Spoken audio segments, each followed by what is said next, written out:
Welcome to the Org Design Podcast. I'm joined today by my co-host, Adrian Bramanis, and we're lucky to have Adrian and Dean from Virgin Media O2 joining us for the call. And we're all here in the UK, so it's our first all UK Org Design Podcast. Welcome, guys. It's great to have you along. Thanks for having us. Thank you, Tim. We love to start the podcast with an introduction to you, to understand how you got to where you are today. What's your story that got you into org design, and where did that interest come from, and how did your path take you there? I think, like many, a little bit of luck and circumstance involved in arriving into the field of OD. I was fortunate enough in my first job as a consultant to have a people manager who was deeply immersed in the world of change management, org design, org development, and really took me under his wing. So I went from not even knowing what those words would have meant in a sentence to then just being taken on a kind of a rapid journey of learning what that meant, learning what that was about. And one of those moments where you realise, oh, this is a thing that I reckon I'm really keen to do, and it feels like I've found a bit of a calling in this field. And so that really got me into having that, even just an option, an opportunity to shape a role and ultimately a kind of a career around, to date, those fields of OD. So that's kind of what first got me in, and that's what's kept me here. And I'd love to say I was born to do it and had this long-term desire to go into OD, but it was purely accidental on my side. I have always worked in telecoms and had a sales and marketing background, and took an opportunity to work for Virgin Media shareholders in the Netherlands and moved to do a group role. And I've underestimated what that really meant and the type of responsibilities I was taking on. And really my role there was to bring the countries together to solve problems. And actually really enjoyed that. It was great. So I didn't really have an operational role anymore. I was really solving problems and using the collective intelligence of a group of people to try and align on a way forward and solve something together that they couldn't solve on their own. And that shifted my career to do something quite different. And then at the point I was looking to come back to the UK, my boss that I was moving across to, and still the person I work for now, said to me, I think you should set up an OD capability for us. And to be honest, I had to Google what he really meant by that. And I said, are you really sure? And he said, yeah, it's exactly what you do. You're doing it already. But I hadn't realized it was a branding I haven't really thought of before. And then the rest, I think, from there is history to some extent. It's interesting that both of you mentioned that you had that guidance from your manager that sort of almost dragged into org design, recognizing that you've got the skills and interests that's aligned. And that maybe org design isn't something that people really think about when they're, what do I choose to do at university? It's much more when you're in the workforce and seeing the problems that are there and realizing that what you can do can actually help to solve those. Honestly, I think the field, there's many different pathways to get there, whether it's something you learn by doing. All pathways ultimately are a bit of a learn by doing process. But whether it comes in from a more kind of leadership perspective, where you're looking for how do I solve these really difficult, complex business challenges, and perhaps some of the solutions I've been using don't quite hit the mark now. I need something a bit different, or a different way of approaching it. I think when we work with people who've come from more of an HR and a people route, who see that way of looking at how do you enable people to work better as networks within organizations and across organizations, or whether you come at it from a different starting point. But like Dean said, you wouldn't even know to use the language of it, but you find yourself doing it and almost then retrospectively going, oh, that was the thing I was doing. I thought it was just getting a group of people together to talk through a problem and coming to a collective solution. Kind of thought that's just how most people would do it, but realizing that there are tools, techniques, ways of doing that, which all fall under that label of OD. And then I think that can really spark an interest of, if that's an area of practice, how do I get better at that? What more is there that I can use, explore, benefit from? And before you know it, certainly my experience is you start adding those kind of strings to your own bow, and then realizing that's something that large complex organizations like ours, they need it. Yeah. I'm really interested to dig into those tools and techniques and learn a little bit more about your internal capabilities that you've been building. But before we do that, let's talk about the problems. Love to get some concrete examples about where there's been problems in the organization that have driven the need for the type of work that you do? What are the sorts of problems that you've seen across the organization? Adrian, do I start with why we set up an OD capability in the first place? So if I take us back in time to 2020, actually, Adrian and I set this up in January 2020, just before the pandemic. So at that point in time, we were still in denial about what was about to happen in the world, that is. But the reason we had decided to create an OD capability was the Virgin Media at that point in time, this was pre the kind of joint venture, was going through a lot of change and transformation itself. And we knew, in terms of the context of the market, we would likely be moving into more M&A activity. And therefore, the scale and the complexity of the change that was coming required us to think differently about how we were looking at the operating model and org design. So that's where Adrian and I came in to start to set up that capability. And it started off pretty small, right? So there's a couple of us, and we were then working with individual business leaders to solve specific problems. And that's where we were, I think, really earning our stripes, getting the process and the methodology together, cracking how does this work with the business partners in HR, and what that dance that we have to do initially on, are we taking something from them or adding something to them, and how does this work, and how does the collaboration work? So we started to work through that. And then very quickly, the business problems changed. So within a few months of us starting, we announced the joint venture between Virgin Media and O2, which obviously became the company we are today. So the problem state changed quite substantially from, can you solve my problem here in the finance organization, to how do you design the operating model for this combined organization? And that shifted us into a more programmatic way of working, where we then had to set up and scale for a different problem to design in a pre-merger phase what an organization could conceptually look like, and what it would cost to run, and how long it would take you to get to that end state. I thought that was probably one of the hardest things I'd definitely ever done at that point. And then you get to day one and you go into post-merge and you realize, okay, no, this is harder. So now I actually have to do it. And you have to actually lead this process and take to quite substantial organizations and work out how you put them together. And we still, at the same time, are solving individual problems. And while we were in programmatic mode in pre-merger, it wasn't like the problems in the organization stopped. So we were still solving problem in business area A, while still trying to then plan for something bigger and more forward-looking. Yeah. And I definitely build on that around what's really interesting is kind of Dean described, from starting off as a fairly small, what you would class as more like center of expertise type of setup, to then very quickly have to scale up, ramp up, change the way that we were delivering into more of a program delivery function, and going through a joint venture of delivering big, complex pieces of organization design work. And then coming out the back of that, where we then have to then work through what does this mean from the longer term of, we have the luxury, so we say, of being part of this organization for the future. So we have a vested interest in what we're setting up that has sustainable impact, and we can continue to evolve what that looks like. But then you realize that what we were doing as an internal OD team and capability was, we're having to change around the way that we're structured. We're having to change the way that we have different types of roles that we need in the team to support those different things. We need different processes by which we're working that can scale up, different ways of working with the business. And you think, oh, we're doing OD to ourselves. And it's quite hard, that actually, isn't it? It's easier when we get to go and help others do it and ask these interesting, challenging questions, but we're having to ask those of ourselves, and sometimes do that intentionally, and sometimes do it a little bit retrospectively, where we're having to acknowledge of, this is changing in our environment, our situation. What are we doing to adapt to that, to change to that, and having to kind of work that out in the moment sometimes.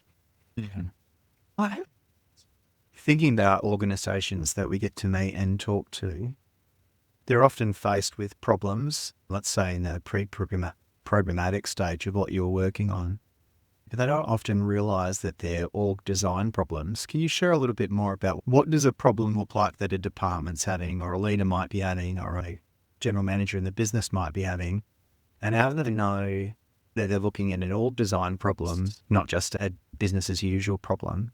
How do you help leader in another business that doesn't have an internal org design team identify what could be an org design problem in their operations? I'll go first with my slight biased view, and Dean can add a different view, I'm sure. So my view would be, if you're facing a problem, there's a chance that there is an element of that which can benefit from some OD thinking. So for any leader, if it feels like you're facing a kind of a challenge, a question where it's not obvious what the answer might be, then it might be an indication there may be a benefit of looking at this with an OD systems HAL perspective on. Apply it quickly to our context, and then I'll let the kind of Dean build from there, which is, I think when you're going through something like a JV, it's really clear that there's OD work there. Yeah. A lot of the work is very clearly, okay, there's OD work to be done there, because it's pretty clear and apparent there's going to be some significant organizational changes which is going to need some ODs. It's big, it's complex, it's transformational, but it's very clear cut, if you like, that there is at least a big element of that, which is an OD problem to be solved. I think to your point, Tim, where do you work with leaders where you've got almost established organizations, and what's the OD lens on that is for me where they're facing those kind of complex questions, challenges, and think they know that something may need to change, but may not necessarily know exactly how to tap into that. Or they are reaching for a solution where they're trying to find kind of almost a neat fix. And actually there's an OD way of thinking, which is if you're looking to change something, we need to think about what the implications are elsewhere. So how can we going to help as a kind of a trusted advisor, thought partner? These are slightly cliche terms. Those kind of ways of how can we help you to think this through as a way of looking into what other elements of your organization design, operating model are going to become useful levers for you to pull, or which you might be inadvertently going to be making changes and making impacts on those would benefit from thinking through intentionally. We don't have much to build on that. I think that's spot on. I tend to see Adrian and I and the team are called in when there is a problem that needs to be solved between more than one leader. So where you need a level of impartiality to also help crack the problem and mediate between a group of people to find a solution. And I think we play a delicate balance with that as internals as well. So trying to keep that neutrality, but also get the business to the outcome that it needs to get to. And I think just like Adrian said, it's often then there is a goal that somebody's trying to get to. We're not quite entirely sure how we get there. And it's complex because the path there it's a systemic problem you need to overcome to get to that outcome you're trying to get to. And then typically that leader will not be armed with all of the capabilities required to solve that problem. And that's again where you bring in some OD thinking and some OD capability to help you solve that. And then through that process, you might identify some things that are problems not for OD to solve, and you work out how you help them, and you cast those problems out and hand them to the right people. Yeah. I think that's probably where the rubber hits the road for someone where they can't solve it themselves. That tends to be when then we get called in. I think our experience where we've worked as a bit of a double act sometimes before is that I might approach things very quickly. This feels like an OD problem to be solved, or there's an OD process, or I can already think of like some techniques and tools. And Dean's always really good at bringing it back to the kind of what's the business problem to be solved?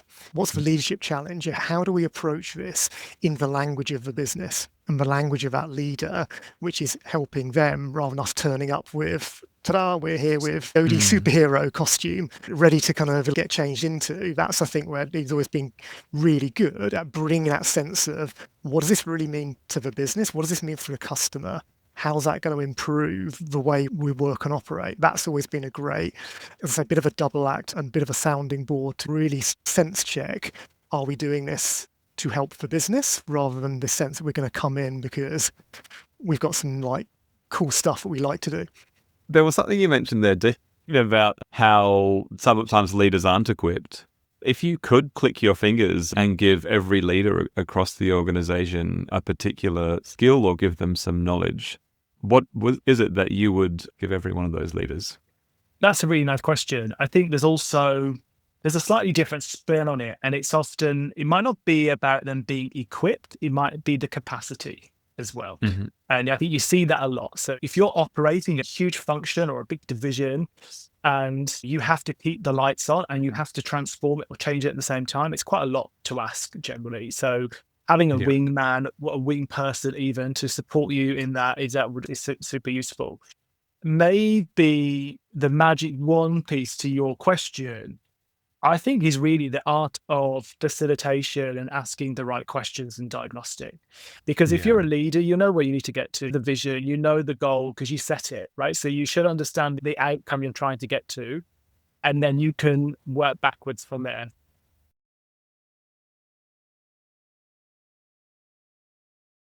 You mentioned before, and I mentioned maybe 2 or 3 times in the call, an operating model.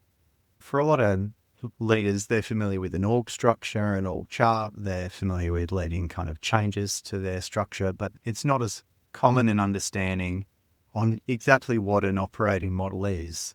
How would you define at Virgin Media O2 what an operating model is to a leader that's come in and doesn't understand what you're talking about when you talk about an operating model, and why is it important to the org design process? I think language of op model, org design, org effectiveness, they can be really helpful sometimes if it helps to describe the thing we're working on and with, and it can also be unhelpful when they can be interpreted in different ways. So when I reference operating model, like in the context of this call and the context of kind of Virgin Media O2, I'm using it as a way of actually getting the thinking beyond the org structure and the org chart.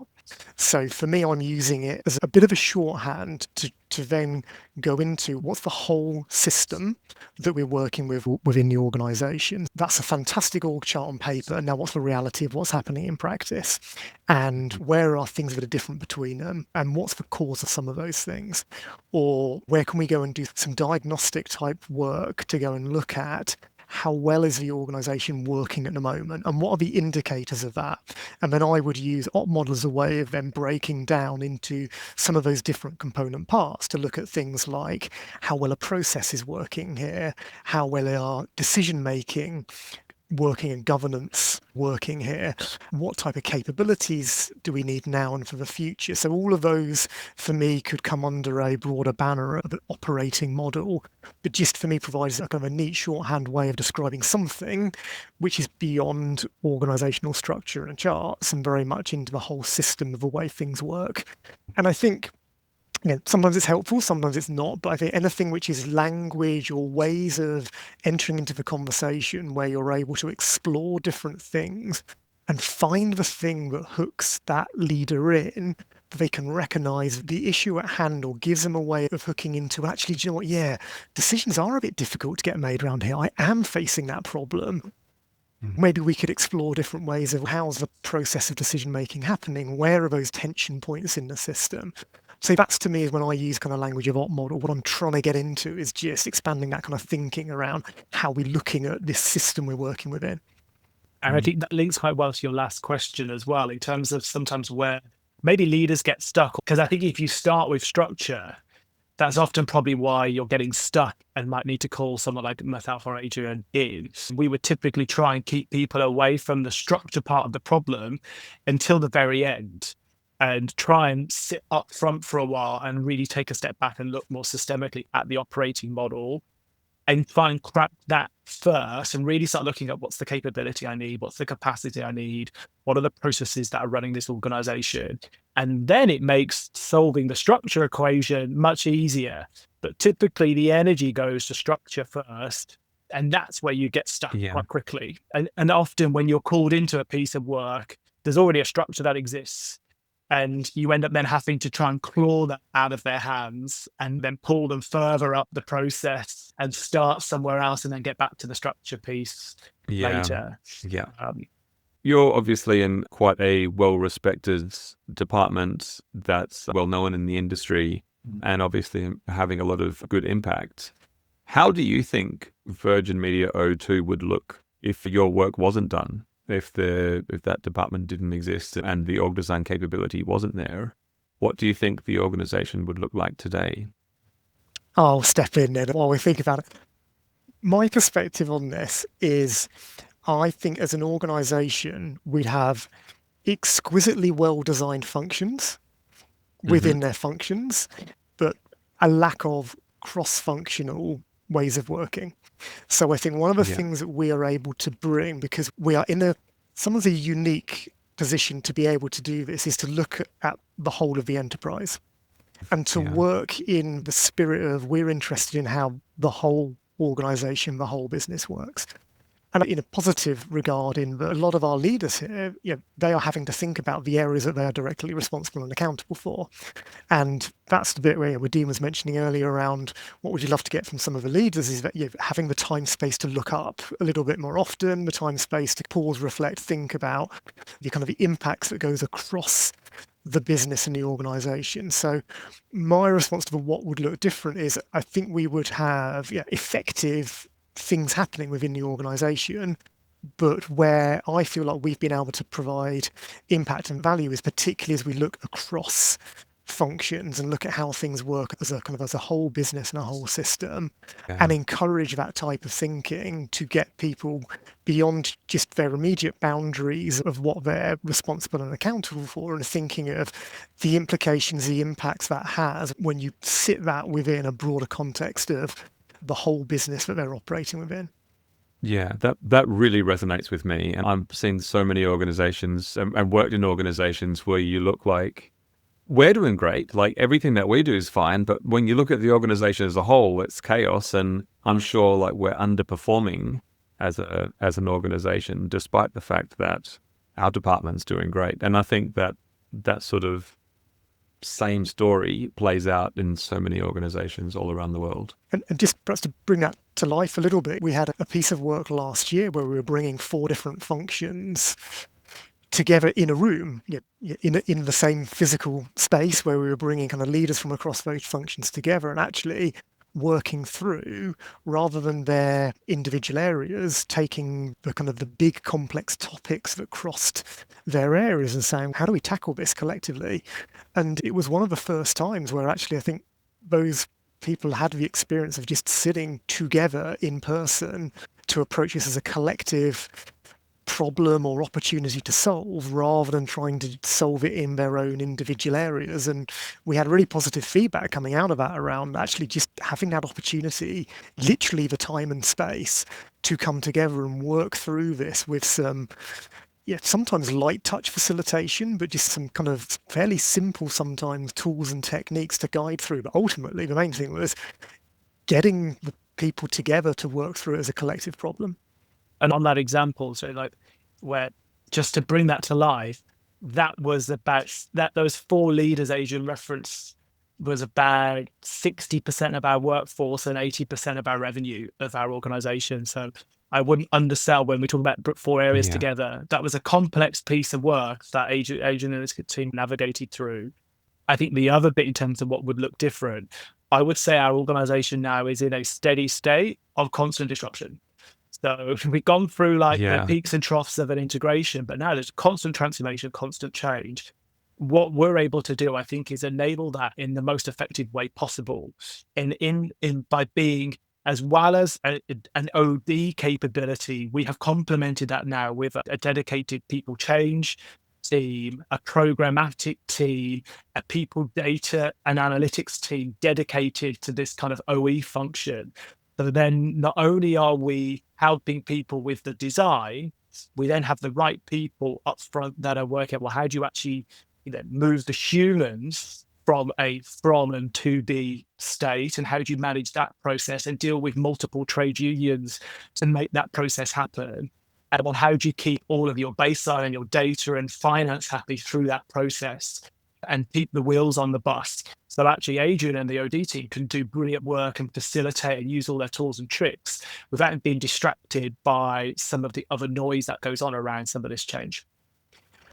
Yeah, there are lots of people who've helped to advocate for the type of work that we do and the way we approach it. And some of it has been learned by experience, not always positive. We've learned from mistakes we have made or experiences where things didn't work because it wasn't as connected or we were missing elements. And so some of what we've learned to put in place has been through the experience of learning things that didn't work as well, and also not ever being in a position where we think, oh, we've got the answer now, we know how this works, but always approaching the work with that perspective of each piece of work is unique in some ways. So there's not a single textbook that we have that we rock up and say, yep, we know how this works, leave it to us. Everything is always in kind of partnership across different parts of our organization to bring respective strengths together and capabilities together to look at, right, how do we now tackle this particular challenge? Yeah. I wanted to lean into, you talked about capabilities. Sometimes we have people on the culture talk about having a healthy org design culture, or have a culture that facilitates that change in a more streamlined and effective way. Can you tell us a little bit about what have you learned over the 5 years that you've got to work together through both the really large changes and the iterative change that's happened? What are the capabilities that you've tried to build there in your organization? And what are the takeaways for other leaders that are staring down the barrel, maybe of a huge reorg or M&A activity, as they think, how do I best prepare our leaders and teams for this to be successful, whether culture and capability level? Having change management capability in your leadership needs to be consistent and at scale and to the best possible level you can achieve that if you're facing into some large transformation, M&A style kind of activity. Because actually when the rubber hits the road and you really start to, say, for example, integrate two companies, you'll have a HR capability and maybe an OD capability, but you're then reliant on the leaders in the organization to lead that change. And none of the pieces of work Adrian and I would take on, I would ever say, if there's an op model program or all design programs in the consumer business, it's not our program. It's the consumer team's piece of work. They have to own it. They have to lead it. It can be supported by us all day long, but we're not accountable for this. It's their organization. And when you see leaders almost then fall back and then rely heavily on somebody else to deliver the change management, then you have a real problem. You can really centralize having a small OD capability and have some experts in a COE that can help others. And I think what we're doing, and I think works, is then looking at that as more like a community of practice, and how you then build capability in others is great.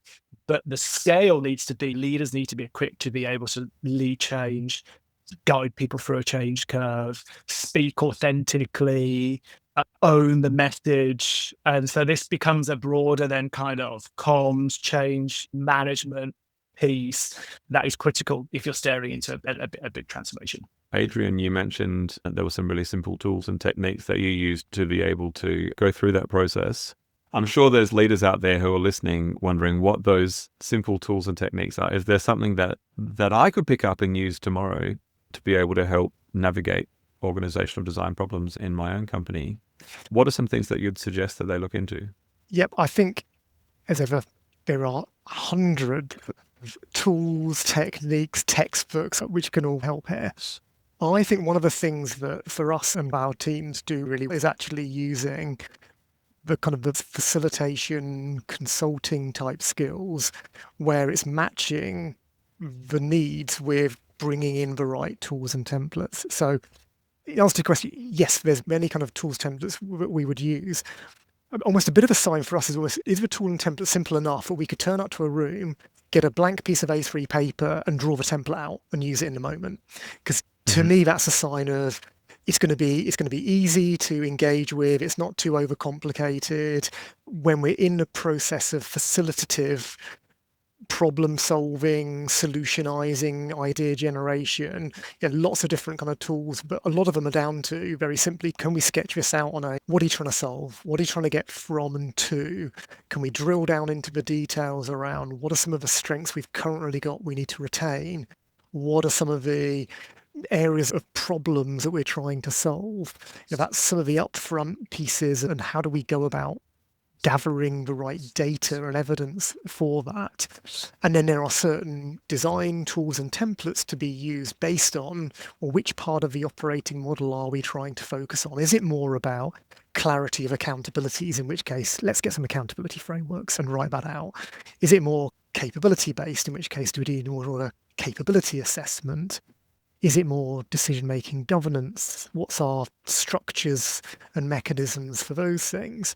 So I think a variety of things, but ultimately is what is it that's going to help a group of people to get on the same page, sometimes quite literally this A3 bit of paper, and clarify, are we all looking at the same thing, trying to solve the same thing? Are we clear on the definitions?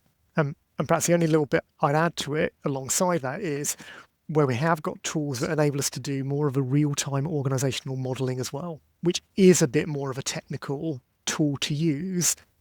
Increasingly important for me now around, are we able to take some of these scenarios and model them in real time to get a real snapshot view of what might that look like then as a new organization?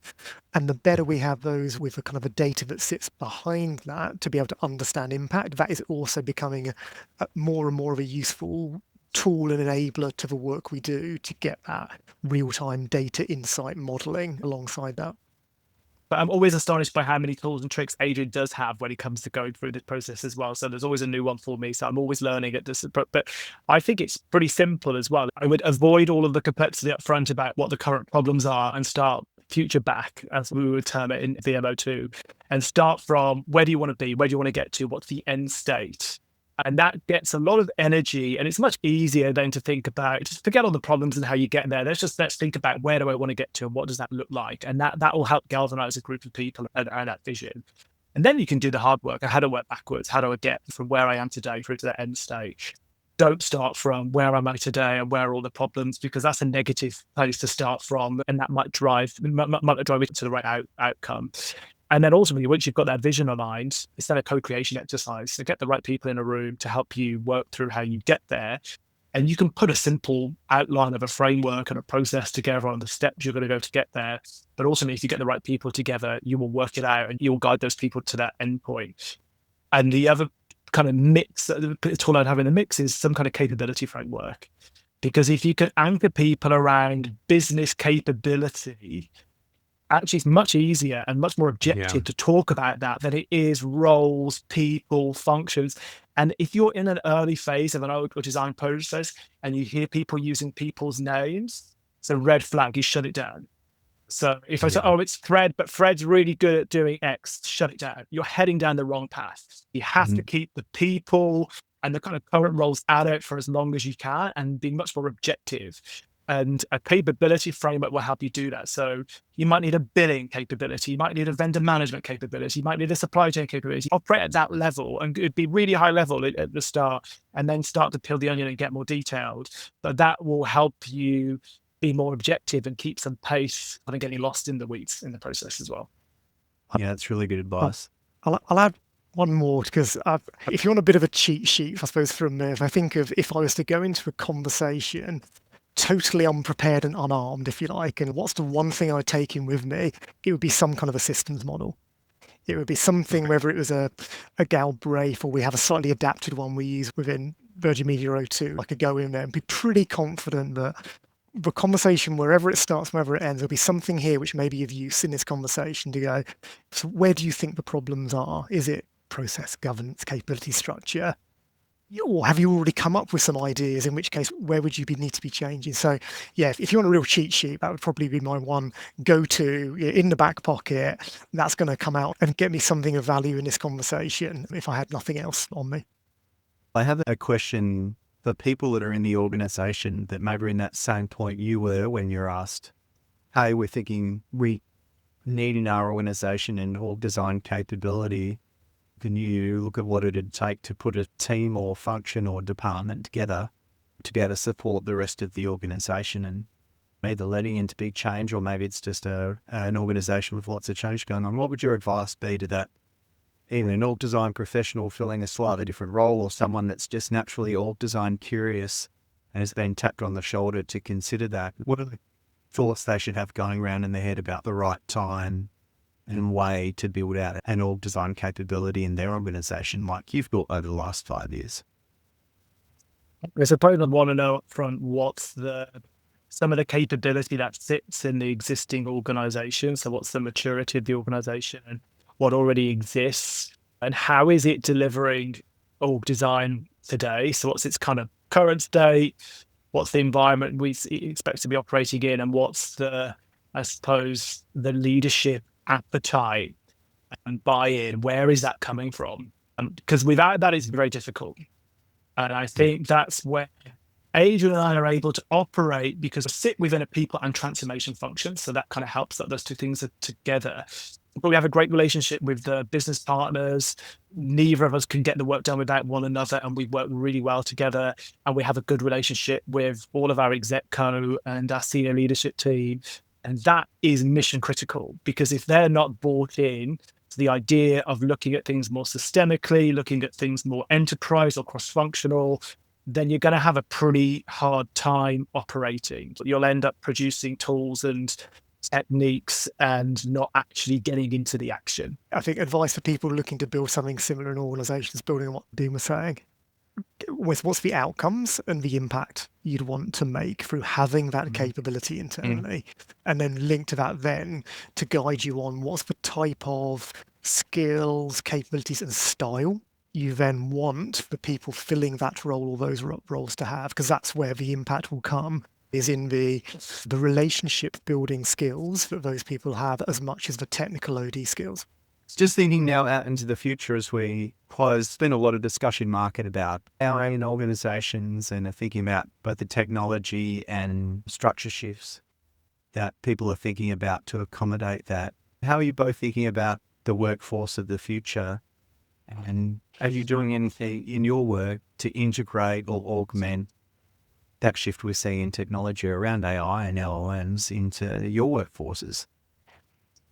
Embrace it fully in terms of how does that become part of the diagnostic and insight work that we do in organizations, to use those kind of AI technologies to help to improve and enhance the ways that we can conduct diagnostics and insights and better analysis and even predictive ways of looking at modeling scenarios in the business. So I'd say embrace it fully as part of kind of org diagnostic and insight work.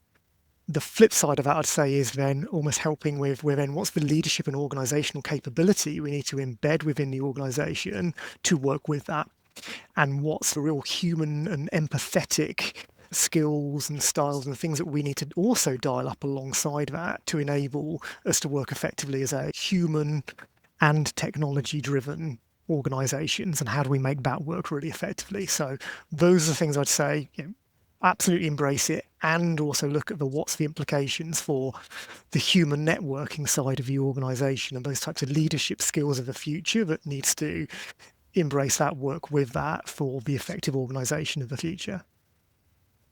I think that's spot on. The only build I would have to that is, in our organization, it's forcing us to make some longer term decisions in a positive way. And the adjacent discipline that's sitting aside OD that we're now scaling up is strategic workforce planning. And that's then taking a much longer term view. And this is difficult for us. It's not an easy shift from how we ran the organization yesterday to then trying to think more of a strategic workforce planning way to look much longer term.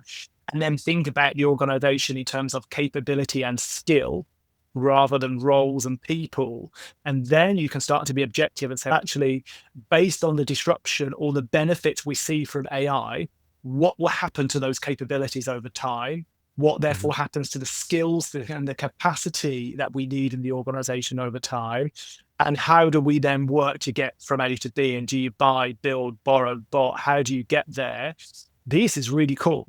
But it's difficult for us. Certainly, there's lots and lots of use cases, but then how we get there is complex with the kind of current structures and current organizations that you have in place today.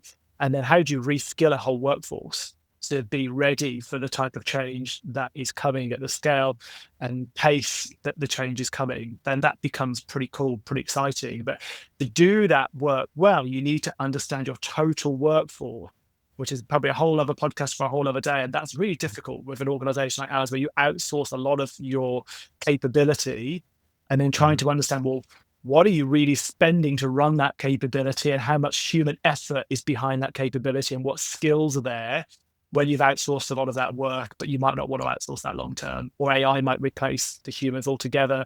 That then really changes your operating model, and that really changes your organizational design.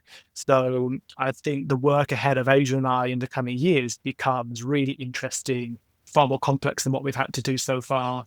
And different discipline that we're facing into now with what's coming with AI. Thank you so much, guys. That's been a really fascinating chat. We've talked through everything from the OD way of thinking through to the value of org design, what sort of are the really important skills for org designers to have, and some of the tools and cheat sheets. Just before we do wrap up, if people are interested in learning more or reaching out to you, was there a way that someone can find out more about yourselves or your organization? I think LinkedIn's probably always a good starter. So yeah, you can find either of us on LinkedIn. So be very happy to connect and answer any questions. Sure. Awesome. Dean, Adrian, thank you so much for joining us on the Org Design podcast today. And we've had a great time. Damien, thanks for co-hosting. Thanks, Tim. As well. We look forward to seeing everyone next time. Bye, everyone. Thanks. Bye.